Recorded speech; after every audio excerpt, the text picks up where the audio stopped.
Hi everyone, welcome along again. It is another thorny subject. It's the same one again about draining your central heating system and not being able to drain it because you can't find the drain cock, or you haven't got one, or the one you've got is solid stiff and it doesn't work, and you need to get the water out because you want to add an inhibitor, or you want to do some alterations or change the system, but you find you come across this massive stumbling block. Where is the drain valve? Or I haven't got one.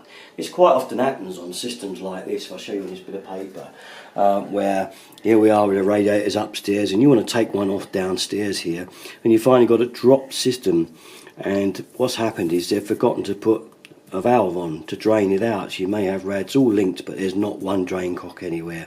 Same sort of thing again. If I turn over, sometimes you get a drop like this that's just going to one rad, and the same to another. Again, the plumber's forgotten to put drain cock on, and it's made life rather difficult for you. So what's to do? Now you can undo the radiator valve and shut the other end off, stick a hose on and drain it out, and it is capable. I've got a video on doing that, but it is tricky. I've also got a video on how to fit a radiator valve with the drain cock already attached as part of the fitting itself, which is another good way of doing it. But there's an even easier answer than all of those put together, and I'm going to show you it now. What is that easy answer? Well, I'm up here in the bathroom because I'm going to show you one of these, and this is a self-cutting drain valve.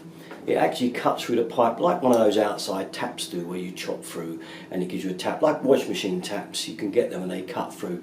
Basically, if you look there, there's a cutter that comes through, it cuts through the pipe, and that washer there seals it around the pipe so you get no water out. So what this means is that if you could find a piece of pipe on your heating system that's close to your door, especially, it's very nice and handy, and it's in a nice convenient position for you, you can get one of these, and I've got a link, should be coming up, to buy one, get one of these. You can then save yourself a lot of trouble because you've got no problems with draining water down, you haven't got to empty the system, you haven't got to lose all your Fernox or your cleaner, inhibitor, whatever one you've got in there. This gives you the option to put this on without draining anything. I know then if you want to drain anything, obviously you've got it there then, and obviously if you do drain anything you will need to put inhibitor back in. Okay, but right from the beginning this means that we can avoid all that, and I'm going to show you how to fit this. It's fairly simple, and I'll get down to this rad here and show you now. So here's where I'm going to attach mine. I'm going to have it something like that. Now as you can see, this has got to be undone and clamped around the pipe first. And one very important thing is to make sure you've got a clean piece of pipe. If it's painted, then make sure you take all the paint off where that's going to seal around, because we don't want that rubber seal in there. You can see it's curved to go around the pipe to go onto paint, because that's not really a proper seal. So make sure if it's painted to clean the paint off first. So we're going to dismantle it now, unscrew that. You can see the cutter thread there, it's nice and sharp. So mind your fingers on that. Okay, that's what's going to cut through the pipe, and we literally undo the bolts here, and I'm going to put it around in the position that it's going to go in a second. There we are. Take it off, and that's what you got. You can see a little rubber washer in there now. Look, see how it sits in there. It just sits in a curved position. We take it out. There, you can see that that's got to sit in there in that curved position. Okay, because that's going to be our seal for the pipe. We stick our bolt, one of them, in there, and then get on the pipe, get that hooked in there, okay, under your bolt, just like so, see that? And then get your other one in. Just hold it there steady and get it started in the other thread. It's a little bit tricky, but once you've got it, you've got it. Okay, once you get that started there, just do it up, get it in the position you want. That's the important thing. Get it just kind of biting, okay, like so, and then get it where you want it. I mean, I'm going to have mine about there somewhere.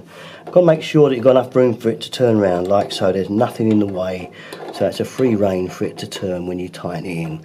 So once you're okay with where you want it, I'm having mine like that, then when we screw these nuts, screws right up.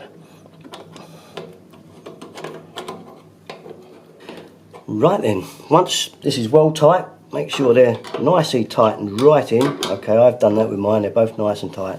Get your drain valve, and before fitting, just make sure that it's all okay. Check the washers and everything is okay in there. Sometimes you can get ones, dropped it, that's typical out, but there you are, make sure it's okay, you know it's going to work, it's nice and new. Screw it back in, and most importantly make sure it's off before we screw it in, because we don't want tons of water coming out of there. So just nip it off, so it's off, and we're ready now to screw it into the hole at the end of here.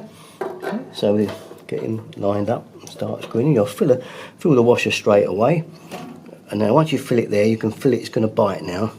Now that's biting into the pipe now, I can feel it going in. You actually feel it cutting the pipe, it's making its way in. Don't worry if it goes as far as you want it, that's probably it, but it will go another turn, I think. I want mine about there, so that's great. I want mine facing out that way. So that's it, back light up, and that's it. We'll give it a test now to make sure water comes out of it. So ditch up your back nut like so, with a spanner, when you're pleased with the position you're in. Okay, that's it. And that's now ready to try. So we'll get a little bowish basin and see if the water comes out of it. Alright. Change of plan. Jan prefers it pointing downwards. That's alright.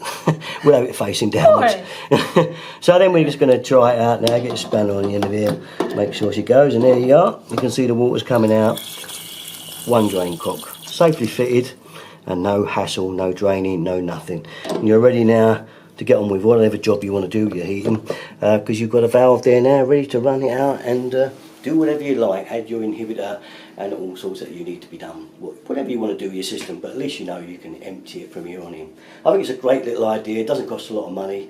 I've got a link there if you want to buy one. I've got an Amazon link for the correct one. I think a great idea and saves a lot of grief. Alright, it's another little swift tip from me. All my vids, you know where to go, me and Jan, Derek and 33. Thanks very much for watching. Bye bye.